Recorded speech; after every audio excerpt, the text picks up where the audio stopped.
I watched a decent bit of match footage and often noticed that players' decision making for snapping is not very robust, and people might even lose games due to either not snapping or spending too much power on snap to get rid of a character. In this video I will discuss my personal rules on snapping and provide a few examples as to how I would apply my rules. These are my rules for snapping in degrees of importance. Regardless of life, I would snap to disrupt safe DHCs, snap to remove problematic assists, snap to force people to play their worst characters. Snapping to get rid of an enabling character on the opposing team can help make it easier to beat a game plan. When red life is concerned, if you remove more than 2/3 total life with the snap, that is directly worth it. If you remove more than half total life with the snap, try to snap such that you get an immediate mix-up.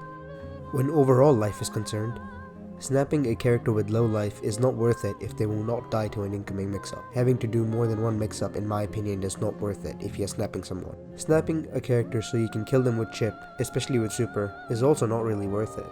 The snapped in character has such low life that you can forego killing them early and just try to get rid of the character you are currently fighting, such that after you kill them, the final character has such low life that they will die to chip regardless.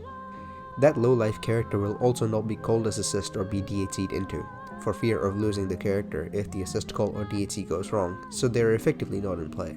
Let's look at examples for these rules. Team order and team benefits are in my opinion the most important qualifier for snapping a character in or out. If you are fighting against a duo with safe DHC, for example some point character backed by double, and you do not have an alpha counter to beat it, you might look into snapping double in so you don't have to deal with the safe DHC. Here it's not worth snapping until you would have to deal with their reversal to safe DHC.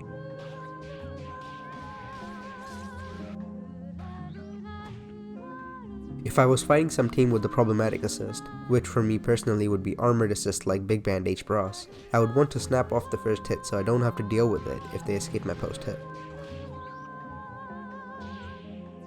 There is a special case I used to fight a lot, which was Valentine, Pinwheel, Big Band.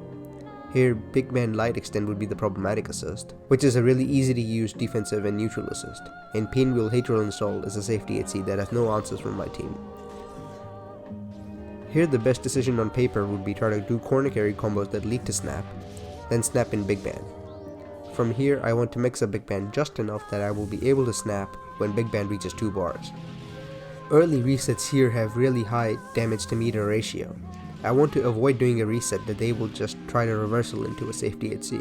Burst baiting the Big Band has value, but it's a mix-up.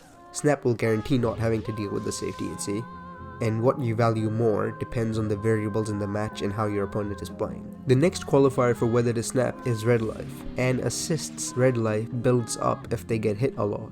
As assists only take red life damage, making them come in is the only way to remove that life before they regenerate it. If the assist has taken a lot of damage, I will snap regardless of if I can mix up the incoming character or not.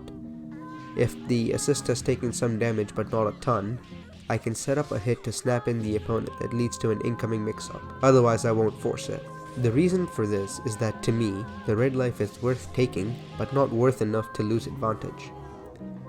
Different people will have different thresholds for what red life they consider taking under any circumstance.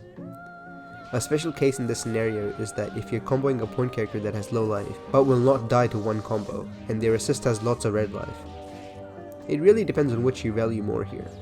On one hand, you could take one more mix-up and kill the point, and get the second character to come in and lose a lot of life, which sets you immediately a lot further towards winning the match. But on the other hand, taking the snap would guarantee you remove a lot of red life from the opponent, and putting a low life character in the back is not as big an opportunity cost for getting rid of some red life, even if it may cost you immediate advantage. It really depends on what you value more and what your opponent values more.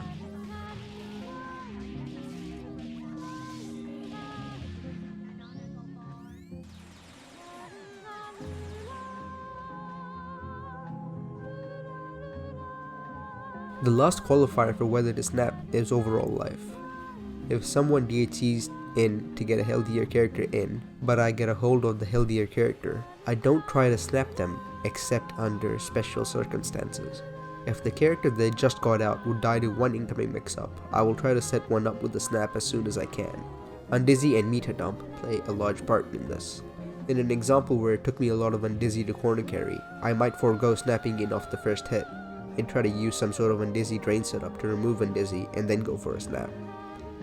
It also depends on if the character they got out was their main or not. If it's a character a player plays the most, then getting rid of that character could be more valuable than removing a character the player doesn't know how to play as well. I hope these few rules and examples give you a bit more insight on how to build snaps into your gameplay. A lot of games can be sealed in one player's advantage or another simply based on this one decision, so hopefully it guides you into winning more. Thanks for watching.